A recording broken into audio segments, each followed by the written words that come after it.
खऱ्या अर्थाने सांगायचं तात्पर्य सगळ्यात महान शक्ती असेल तर आमची कृष्णबाई म्हणजेच जगदंबा माता आहे. विचार थोडक्यात सांगते, व्यवहार सोप्या भाषेत. आता पाठीमागे सण झाला एक, राखी पौर्णिमेच्या अगोदर हरतालिका झाला. मला सांगा, महादेवाच्या मंदिरात सगळ्याजण तुम्ही गेल्या का? पिंड पूजा उपवास केला का हरतालिकेला? कोणासाठी हो? पार्वती मातेने लग्नाच्या अगोदर केलेलं व्रत आहे, शंभू महादेव हेच मला पतिराज भेटावेत म्हणून. हरतालिका तुमच्यासाठी. उदाहरण दुसरं, नागपंचमीचा सण ताटातला आहे वगैरे घेऊन गेला का वारुळाला? वारुळाला गेल्यानंतर मुठमुठला आहे डोक्यावर ठेवल्या का? सै सै वन ह्या म्हणल्या का? नाव कोणा सांगितलं? हा, तुमचं. नागपंचमी कोणासाठी? तुमच्यासाठी. उदाहरण तिसरं, संक्रांत ताटात वौसा वगैरे घेऊन ते गाजरण बोरण काय काय बरंच लय वरलं होतं त्याच्यात. सीताचा वसा, रामाचा वसा, जलम जलम वसा म्हणल्या का? कोणासाठी? तुमच्यासाठी. उदाहरण चौथं, वट सावित्रीची पौर्णिमा.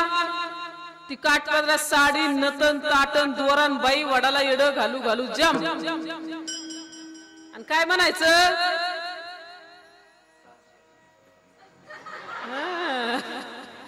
कोरी पाटी आहे. तुम्हाला काय माहित नाही का? का नाही सांगितलं तुम्ही? ते तरी 7च जन्म म्हणलं बिचार. काय काय म्हणतात, जन्मोजन्मी हाच नवरा मला भेटू दे. कोणता? आता नो चेंज. आता बदल नाही. भले तुम्ही निमारातीला लेजिम खेळत घरी या, तुम्हाला 12 फूट रस्ता चालाय नाही पुरला तरी आम्हाला मान्य आहे. का? आमच्या साधू संतांनी प्राधान्य दिले तुम्हाला. आमच्यासाठी पती हेच परमेश्वर. मान्य. पण असा एक तरी नवरा आहे का सांगा बरं? सकाळी उठलंय, आंघोळ केली, तांबे भरलाय आणि एखाद्या येड्या बाबले नेऊन वाचलाय, देवा जन्मोजन्मी हीच बायको मला भेटू दे. हाय का एखादं? करा बरोबर बोट. हराळ महाराज आपलं कसं काय हाय? जन्मोजन्मी हीच बायको मला भेटू दे. हाय काय तो एखादा इमानदार? नाही. काय तुम्ही माणसं आहेत.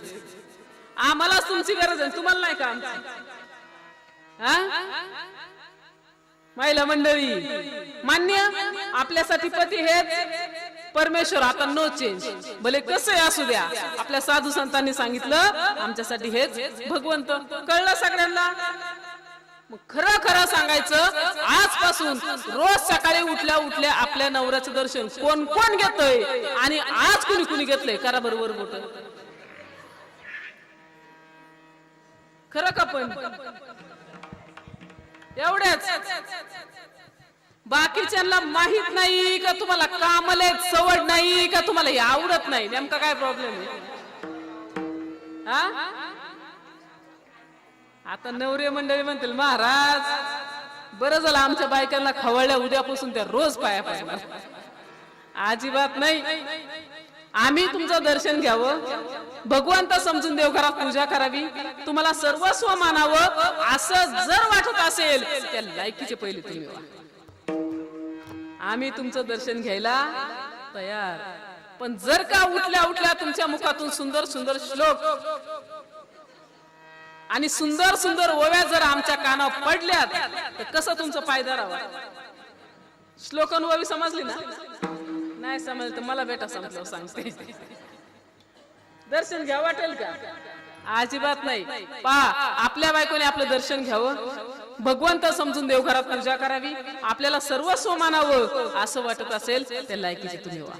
एकदा का अशा पती पत्नी एकत्र जर आलेच तर माझी तुकोबराय सांगतात, शुद्ध बीजा पोटी फळे, त्या मातेची कुस पवित्र आणि बापाचं बीज जर शुद्ध असेल तरच सात्विक कन्या आणि सात्विक पुत्र जन्माला येतात. बरं, हा विषय काय सकाळ लोकमत पुढारी पेपर मध्ये का?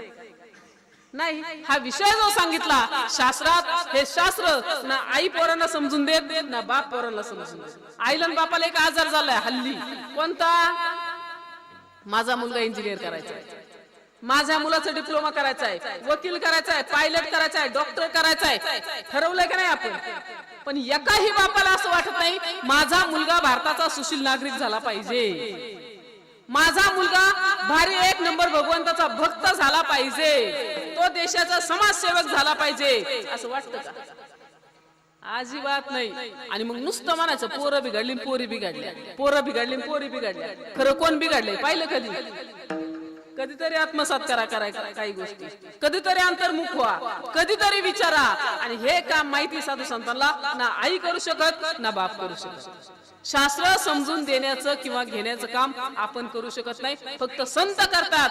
म्हणून अशा संतांच्यासाठी सांगतात आईपेक्षा आणि बापापेक्षा संत श्रेष्ठ. अभंगाचं पहिलं तुम्ही संत माय बाप कृपावंत, तुम्ही संत माय बाप कृपावंत, संत माय बाप कृपावंत, तुम्ही संत माय बाप कृपावंत, तुम्ही संत माय बाप कृपावंत, तुम्ही संत माय बाप